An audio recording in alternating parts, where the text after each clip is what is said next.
আমি। আজকে আমি একটি কবিতা বলবো। সেই কবিতাটির নাম মিথ্যে কথা। লিখেছেন শঙ্কু ঘোষ। লোকে আমায় ভালোই বলে, দিব্যি চরম সই। দোষের মধ্যে একটুখানি মিথ্যে কথা কই। খাচ্ছি লাটে যাবার পথে সে ছুটছে যখন, মার কাছে বাবার কাছে করছি বকম বকম। হঠাৎ দেখি মাঠের মধ্যে চলন্ত সব গাছে এক এক রকম ভঙ্গি ফুটে, এক এক রকম নাচে। ও মা, এখন নিচ্ছ নাচছ যে বলেছি আমি, মা বকে দেন বড্ড তোমার বেশি ফাসলামি। চিড়িয়াখানার নাম জানো তো আমার সাথে মেশর, আদর করে দেখিয়ে দিল কসুরাজের কিশোর।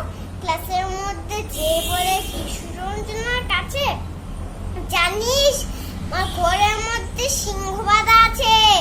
শুনতে পেয়ে দিদিমণি অমনি বলেন, শোনো সব কথা যদি আর কখনো না শোনো কখনো। বলি না তো তার সব কথা সামনে নিয়েছে খুব, সেদিন হয়েছে কি অমনি ব্যাপক সে